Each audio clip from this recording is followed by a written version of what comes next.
മാറ്റിയിട്ട് നമ്മൾ സ്റ്റുഡിയോയിൽ ഡബ് ചെയ്യുന്നൊരു പ്രോസസ്സ്, സ്റ്റുഡിയോയിൽ റെക്കോർഡ് ചെയ്യുന്ന പ്രോസസ്സ്, റീ റെക്കോർഡ് ചെയ്യുന്ന പ്രോസസ്സാണ് ഡബിങ് എന്ന് പറയുന്നത്. അപ്പോൾ നമ്മൾ ഇപ്പോൾ ഇവിടെ കൊണ്ടുവന്നിരിക്കുന്ന ക്യാപ്ഷൻസ് എല്ലാം ലൊക്കേഷൻ സൗണ്ടിന് വേണ്ടി യൂസ് ചെയ്യുന്നത്. അതായത് സിമ്പിളായിട്ട് പറഞ്ഞിട്ടുണ്ട് സ്പോട്ട് റെക്കോർഡിംഗ് എന്ന്, ലൊക്കേഷൻ റെക്കോർഡിങ്ങിന് വേണ്ടി ഉപയോഗിക്കുന്ന ക്യാപ്ഷൻസ് ആണ്. ഇതാണ് ബൂം. കാര്യം നമ്മളൊരു ആർട്ടിസ്റ്റിൻ്റെ അടുത്തേക്ക് പോകാനായിട്ട് നമ്മൾ ഈ മൈക്ക് ബൂം എക്സ്റ്റെൻഡ് ചെയ്ത് കാണിക്കുന്നത്. ബൂം നമുക്ക് എത്ര വേണമെങ്കിലും നീട്ടിക്കൊണ്ടുപോകാം. അതാണ് മൈക്ക്. ഇത്രയൊരു മൈക്കാണ് ഈ ബൂമിനകത്ത് വെച്ചിരിക്കുന്നത്. അതെന്തിനാണെന്ന് പറഞ്ഞാൽ കാറ്റ് പിടിക്കാതിരിക്കാൻ വേണ്ടിയാണ് വെക്കുന്നത്. അത് കുറച്ചുകൂടി ഇഫക്റ്റീവായിട്ട് മാറ്റാനായിട്ടാണ് ഫർ എന്ന് പറഞ്ഞൊരു സാധനം. കാരണം ഒരു പഞ്ഞി പോലത്തെ ഒരു സാധനം കൂടെ വെക്കുക. അപ്പോൾ ഇത് കാറ്റ് എഫക്റ്റ് ചെയ്യും.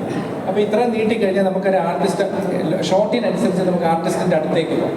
എത്രയും അടുത്ത് പോകണോ അതിനനുസരിച്ച് പ്ലാൻ ചെയ്ത് പോകാൻ പറ്റുന്നത്. ഇത് ബേസിക്കലി ഇത് ലൊക്കേഷൻ സൗണ്ടിന് വേണ്ടി റെക്കോർഡിങ്ങിന് വേണ്ടി യൂസ് ചെയ്യുന്ന ഗാഡ്ജറ്റാണ്. ഇത് അതിൻ്റെ റെക്കോർഡറാണ്. ഇത് പലതരത്തിലുള്ള റെക്കോർഡറുണ്ട്.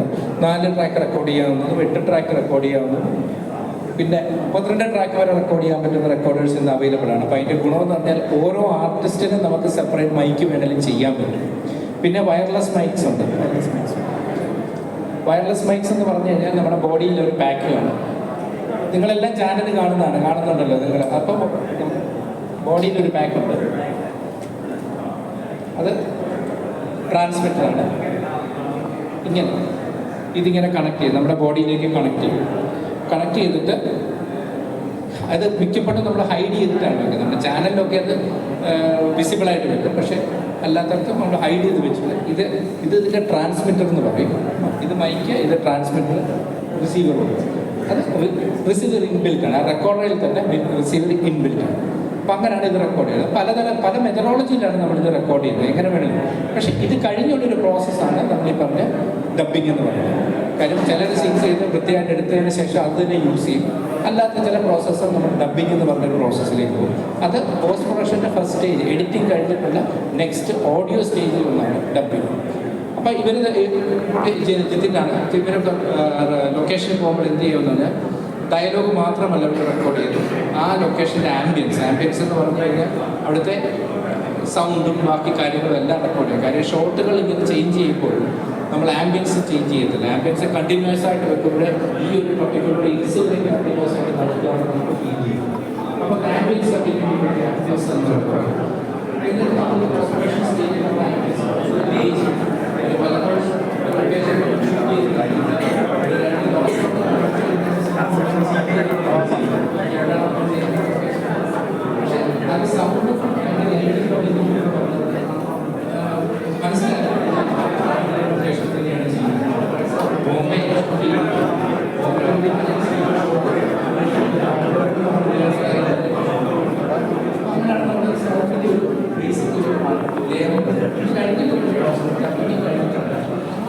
സൗണ്ട് എഫക്ട്സ്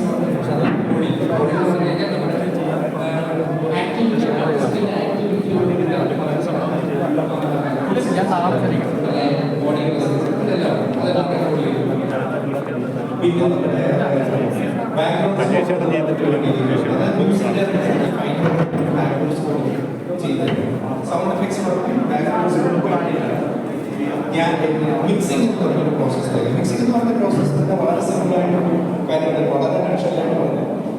നിങ്ങൾ തിയേറ്ററിൽ എന്ത് കേൾക്കണം, അത് ഏത് രീതിയിൽ കേൾക്കണം എന്ന് പറയുന്നത് വളരെ ക്രിയേറ്റീവായിട്ട് യൂസ് ചെയ്യും. കാര്യം അല്ലെങ്കിൽ എന്തെന്ന് പറഞ്ഞാൽ ചിലപ്പോൾ ഭയങ്കര ഡിസ്റ്റർബൻസ് ആവും. അപ്പോൾ എങ്ങനെ കേൾക്കണം